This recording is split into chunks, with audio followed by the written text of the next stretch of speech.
Subscribe করুন এবং bell icon টিপতে ভুলবেন না।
আমরা এখন এসেছি ভোটপাট্টি খয়েরখাল এলাকার একজন পোলট্রি ফার্মারের কাছে, মুরগি চাষ করে।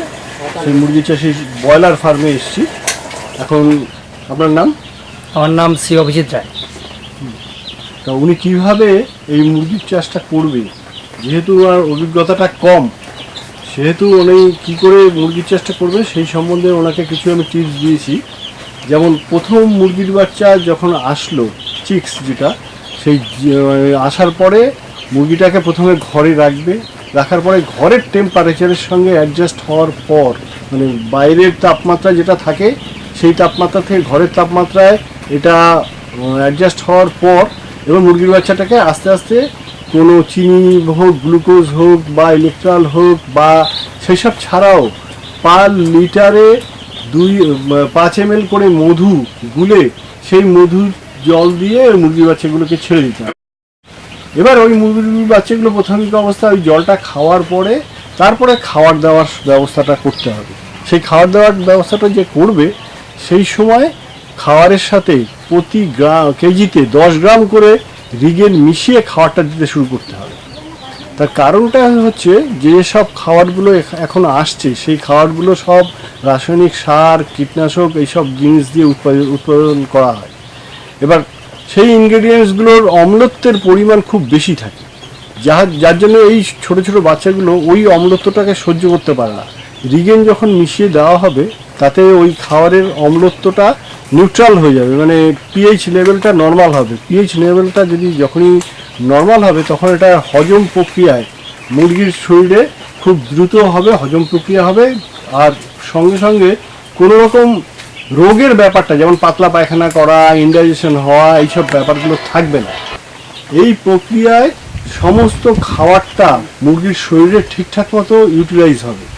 যেমন এফসিআরের যে ব্যাপারটা, ফুড কনভার্সন রেশিওটা, এরা এখনও ঠিকমতো বোঝে না যে আমি 1.5 কেজি খাওয়াচ্ছি, আমার 1 কিলো ওজন হওয়ার কথা কোম্পানি বলছে, কিন্তু সেই কোম্পানির ডাটা অনুযায়ী কিন্তু এদের এই জিনিসটা তৈরি হচ্ছে না। এরা যার জন্য লস পেয়ে যাচ্ছে, এসব সমস্যা হচ্ছে।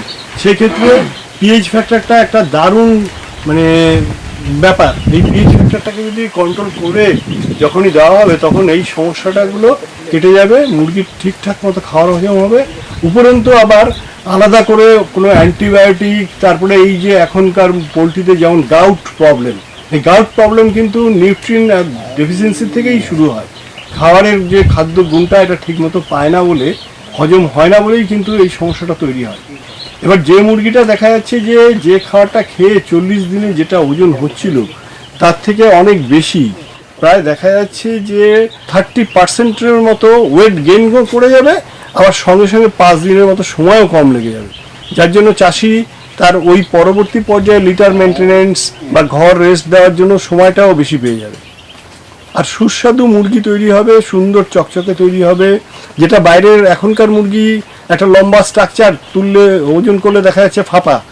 রান্না করে যখন কাস্টমার খেতে যায় তাতে রান্নার সময় প্রচুর জল বেরিয়ে যায়, সুস্বাদু না। এখন এই পদ্ধতিতে করার পর সম্পূর্ণ ব্যাপারটা পাল্টে একদম সুস্বাদু সুন্দর একটা মুরগি তৈরি হবে, যেটা স্বাদ অনেকটা দেশি মুরগির মতোই হয়ে যাবে।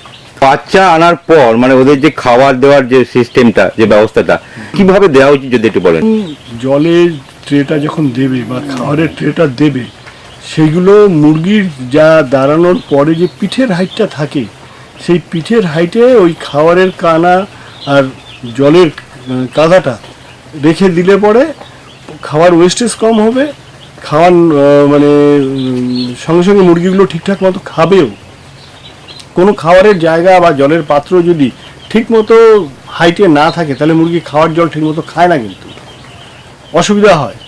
সেই জায়গাটাকে সঠিকভাবে মেনটেন করলে মুরগি ঠিকঠাক মতো খাবে, সমস্ত খাওয়ার প্রক্রিয়াটাই সুষ্ঠুভাবে হবে। প্রথম দিকে যখন ওয়েদার টেম্পারেচার, অ্যাকচুয়ালি ওই বাচ্চাটা প্রথম দিনে 35 ডিগ্রি টেম্পারেচারের হ্যাচ হয়ে যাওয়ার পর 35 ডিগ্রি টেম্পারেচারে প্রথম 5 দিন 6 দিন দরকার হয়।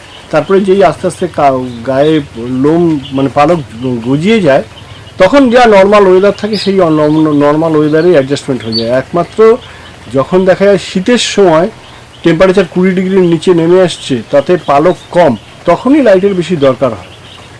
মানে এটা কিছুই না, এটা যারা চাষ করে তারা এসে দেখবে যে মুরগিটা জড়ো হয়ে এক জায়গায় হয়ে যাচ্ছে।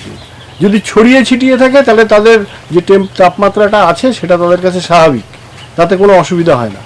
যখনই এক জায়গায় জড়ো হয়ে একটা আরেকটার গায়ের উপরে উঠে যাবে তাপমাত্রা বাড়ানোর জন্য, তখনই গিয়ে আলাদা করে তাপমাত্রার দরকার হয়। এছাড়া চারিদিকে যে পর্দা ফর্দা লাগিয়ে রাখে, সেগুলো যতটা খোলামেলা থাকবে তাতে ওই অ্যামোনিয়া গ্যাস ফ্যাসগুলো বেরিয়ে চলে যাবে, তাতে পরিবেশটাই আর কি স্বাভাবিক থাকবে। এই যে আমি সমস্ত ব্যাপারটা বোঝালাম, সেই জায়গা থেকে আগে যে করেছিল তাতে কি কি উপকার পেয়েছে? তো আমাদের এই গত মাসে তো ফার্স্ট লট তো চলে গেল, তো ওজনেই আমাদের এই তো আগে 44 দিনে হতো 2 কিলো 300-400 করে, কিন্তু রিগেন দেওয়ার পরে আমাদের 40 দিনেই 2 কিলো 500 করে হয়ে যাচ্ছে। খাবারের সঙ্গে রিগেনটা কিভাবে ব্যবহার করেছেন, মানে কতটা করে ব্যবহার করেছিলেন?